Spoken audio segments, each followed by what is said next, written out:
好吃不过家常菜。Hello， 大家好，我是阿鹏。今天买了一条大头鱼，那么就用鱼头和鱼尾分别做两款非常好吃的家常美食。第一款就是我们在饭店里面经常能吃到的一款豉汁蒸鱼头。这样子蒸出来的鱼头，它的肉质特别滑嫩，而且吃起来呀一点的腥味都没有。不但好吃的同时，它也是非常下饭的，哪怕是汤汁拌饭，相信你也能吃上满满一大碗。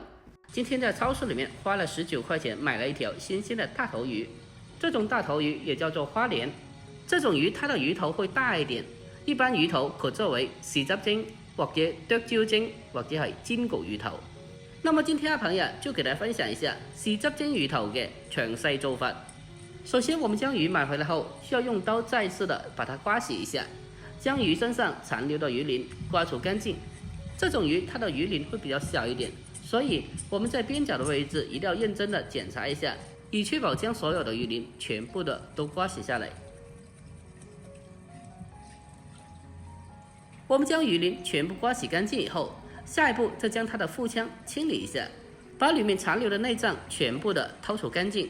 最後我們再把腹腔裡面的黑膜全部的刮洗下來。這些黑膜呀，它是比較腥的，而且做熟以後吃着還會發苦，所以這些黑膜一定要務必全部刮洗下來。我們將大頭魚全部裡裡外外都清洗乾淨以後，下一步再把魚頭和魚尾給它分離出來。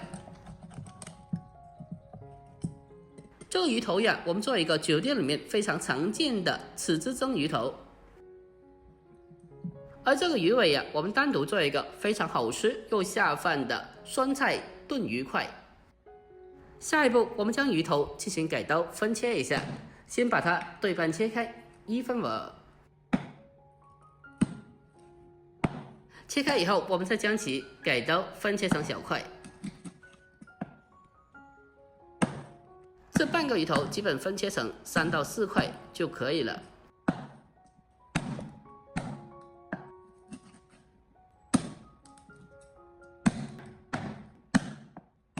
我們將魚頭全部砍好之後，大概4分鐘這樣子就可以了。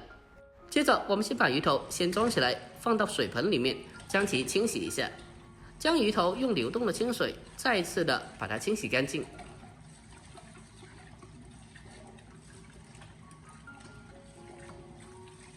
我們將魚頭清洗乾淨以後，將其控乾水分，撈出來，先裝在盤子裡面備用。下一步我們再準備少許的大蒜，先將大蒜根部切下來去掉不要，然後再將大蒜用刀拍一下，將大蒜拍扁，這樣子可以讓其更好的釋放蒜香味。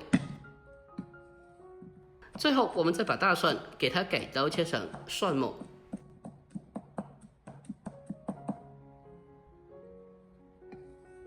切好以後，先用小碗給它裝起來，緊接着下一步再準備老薑少許。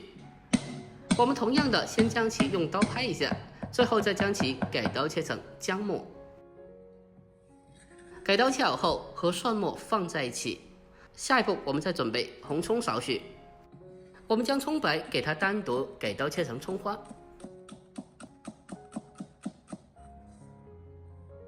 改刀切好後和薑蒜放在一起備用。下一步我們再準備小米椒少許，把它清洗乾淨以後，接着再將其改刀切成小圈。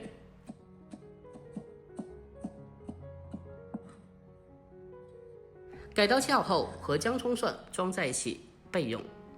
下一步我們再把剩餘的蔥葉同樣的改刀切成蔥花。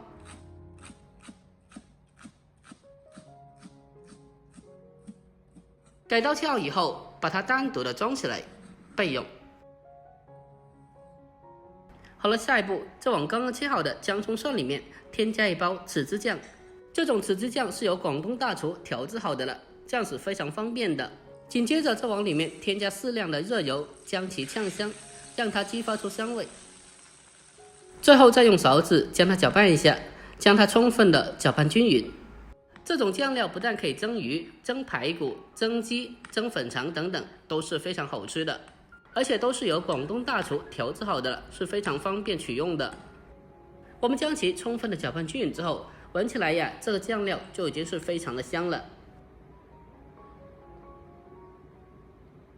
我们将酱料弄好之后，下一步再往鱼头里面添加适量的豉汁酱。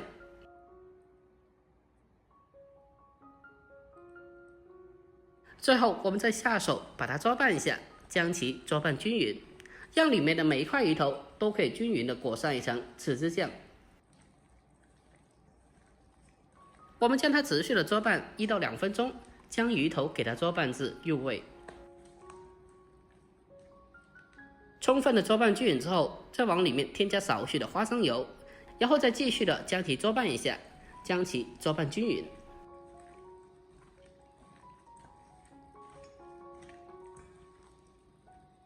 拌均匀之后，要想鱼头更加的入味又好吃的，那么我们需要给它静置腌制一小会，大概腌制10分钟左右，让鱼头更加的入味又好吃。腌制10分钟以后，我们再准备一个盘子，再将鱼头给它整齐的摆入盘中。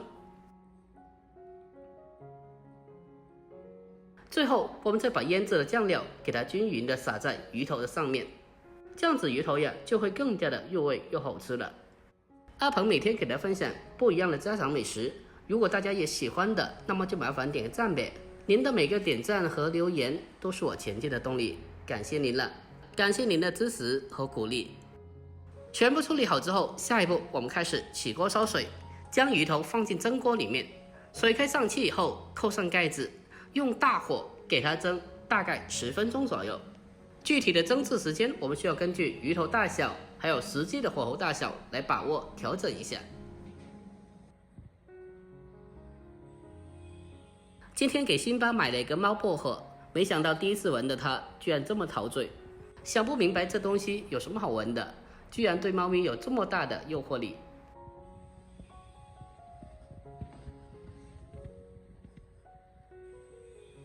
好了，我们将鱼头用大火给它蒸大概10分钟左右，将其蒸熟后取出，再往里面再撒上少许的葱花，点缀一下，最后再用高油温把它炝一下，让它激发出葱香味。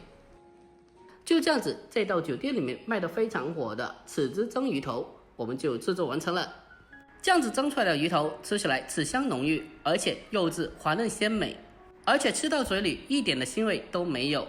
最关键的是，不但做起来非常简单，而且是真的超级的好吃又下饭的。如果大家也喜欢的，可以收藏起来，改天也试做一下。下个视频我们用剩下的鱼尾给大家分享一个同样非常好吃的酸菜焖鱼块。大家如果喜欢我的视频的，那么可以关注一下，避免到时候找不到我了。好了，今天视频就分享到这里，喜欢的记得点赞关注、留言并转发哦。我们下期再见，拜拜。